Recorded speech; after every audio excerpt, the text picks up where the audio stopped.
Espace TV. Espace TV, le journal de 13h. Bienvenue à ce rendez-vous d'information. Les titres, nous en parlions déjà hier et même depuis quelques jours. Près de 1000 candidats au Hajj 2018 attendent toujours leur vol à Conakry. Retard dans le processus de délivrance des visas, mauvaise organisation.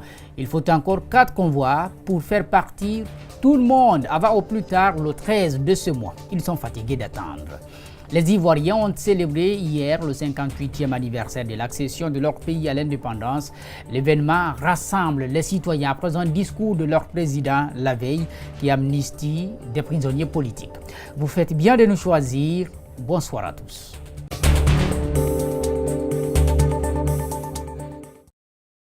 Problème dans l'organisation du pèlerinage 2018. Près de 1000 candidats au Hajj sont toujours à Conakry. Depuis quelques jours, ils expriment leurs inquiétudes. Hier, dans la matinée, ils ont décidé de se faire entendre. La colère, ils l'ont exprimé de vive voix. Les autorités ont tenté de rassurer. Tout le monde pourrait voyager, dit-on. Rien n'est encore cependant rassurant. Il faut 4 vols pour faire partir tous les candidats, ce avant au plus tard, le 13 août prochain. On voit tout ça avec Alcé Nibari et Yacouba Traoré. Ils ont haussé le ton. Finalement, ils sont entendus. La commission à sa tête, le ministre conseiller Koutoubou Sanou, a rencontré ses candidats au Hajj 2018. Dans cette salle remplie de monde, certains y ont passé 3, 4 nuits ou plus.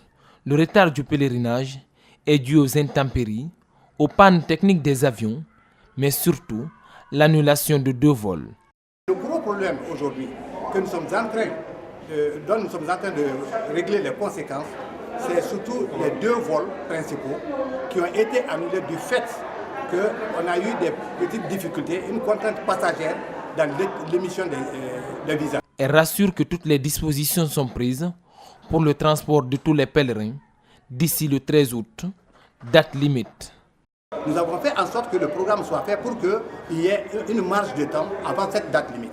Tous les pèlerins doivent avoir quitté Médine pour la Mecque le 17. Nous n'acceptons pas même d'aller au-delà du 13. Parce qu'on veut donner la chance à tout le monde d'être à la Mecque, se reposer avant les étapes décisives du pèlerinage.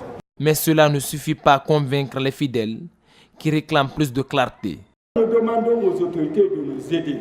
Si aujourd'hui, nous ne pouvons pas nous attendre à un départ, qu'elle nous situe, qu'on s'organise, si elle nous donne rendez-vous pour demain et à quelle heure qu'on le sache. Les autorités décident donc d'improviser une réunion sur place avec une compagnie aérienne chargée de transporter les derniers convois. Joint au téléphone, un candidat au Hajj nous a indiqué qu'après la rencontre qui a duré près de 2 heures, les autorités n'ont pas su les convaincre.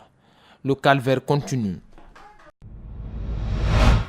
La radio Renaissance FM, victime d'attaques à main armée, des individus non encore retrouvés, ont opéré dans les locaux du média situés en face du marché Coloma dans la nuit de lundi à mardi. Des ordinateurs et un montant de 68 millions de francs guinéens ont été emportés. Pas de blessés ni de pertes en vie humaine. Les enquêtes sont en cours pour retrouver les malfrats. Abdoulaye Sadio Diallo, Aliouba. C'est à 4 heures du matin, et pendant qu'une forte pluie s'abattait sur Conakry, que des inconnus armés ont fait irruption dans les locaux de la radio Renaissance. Une seule technicienne était présente sur les lieux. Les malfrats l'ont mis au respect avant de mener leur opération. Le directeur des ressources humaines de la radio revient sur les circonstances du braquage. J'ai vu la technicienne qui était de garde. Je lui ai demandé qu'est-ce qui s'est vraiment passé. Elle m'a dit vers 4 heures du matin, elle était couchée, mais elle avait entendu un bruit au niveau de la rentrée principale. Donc elle est sortie du studio pour regarder de quoi il s'agissait. Quand elle est sortie, 3 personnes bien armées lui braquent l'arme dessus pour dire de garder le silence, sinon on va tirer une balle dans sa tête. Le local a été complètement fouillé par les visiteurs indésirables. Seuls les studios et le bureau du coordinateur chargé à l'information ont été épargnés. Les caisses de la comptabilité ont été vidées et 4 ordinateurs emportés. Aucune piste n'est pour l'heure trouvée par les victimes et le DRH ne doute pas de la moralité de ses collègues. Au total, une somme de 68 millions a été apportée de nos francs. Et on ne sait pas de l'extérieur, est-ce que quelqu'un avait soupçonné que madame avait de l'argent qu'elle a amené à la radio. Mais nous avons aussi eu de grosses montants que ça. Et c'est à la radio, mais on n'a jamais été attaqué. C'est la première fois que Renaissance FM est victime de vol, selon son administration. Pour ce cas, les services de sécurité ont été saisis pour des fins d'enquête. On a informé ce matin le CMS de Bambeto, puisqu'ils sont juste à proximité. Ils ont envoyé un agent pour faire les investigations.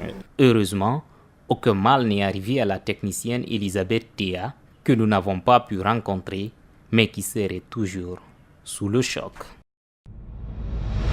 Vous l'avez certainement constaté, la passerelle du marché de Bessia, hier en béton, a été complètement détruite pour être remplacée par une autre, cette fois métallique. Depuis, les piétons éprouvent assez de difficultés à traverser les grandes voies. Nos reporters sont allés constater leur calvaire à cet endroit de la route Fidel Castro. Reportage Elisabeth Bongono, Djibril Ba, Aliouba.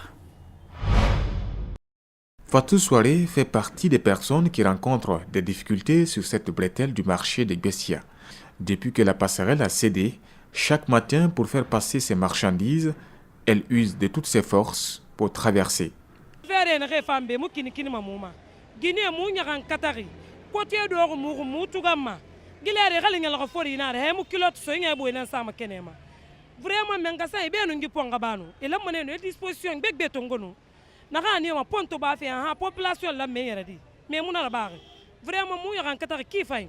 Les agents chargés de mettre de l'ordre dans la circulation rencontrent aussi des problèmes énormes avec certains conducteurs qui ne veulent pas leur faciliter le travail. C'est les motards qui nous fatiguent tellement. Quand il les fait arrêter, ils ne vont pas accepter. C'est eux qui nous fatiguent tellement, les motards là. L'entreprise chargée de faire une nouvelle passerelle se félicite de l'état d'avancement des travaux et compte remettre l'infrastructure en service dans 2 mois. Les travaux évoluent très bien parce qu'il s'agit maintenant de remplacer la passerelle en béton par une passerelle métallique. Donc l'évolution de ce travail se passe très bien et dans 2 mois, presque le travail sera achevé ici. En attendant la fin des travaux, piétons et usagers doivent garder leur patience. Les négociations tripartites entre gouvernement, syndicats et patronat ont repris hier mardi au ministère de la fonction publique. Après quelques jours de suspension, le syndicat a reçu un document dans lequel se trouvent des zones d'ombre par rapport à l'augmentation du prix du carburant qu'il compte revoir d'ici après-demain jeudi. Elhaj Mamadou Alpha Diallo est membre du comité de négociation. Il est au micro de Malik Sangiana Kamara et de Ibrahim Souma. Pratiquement, on est revenu sur la structure du prix du carburant. Nous avons trouvé qu'il y avait des zones d'ombre que nous avons voulu justement mettre en lumière. Et aujourd'hui, nous avons la documentation. Nous avons 24 heures, parce que jeudi, on doit se retrouver encore ici. On va essayer de revoir tous les points qui sont inscrits dans cette structure afin de déterminer qu'est-ce qui est normal, qu'est-ce qui n'est pas normal. Je vous dis qu'il y a des zones d'ombre. Nous allons essayer de corriger tout ça et on se retrouve jeudi. Et pour le moment, la grève continue.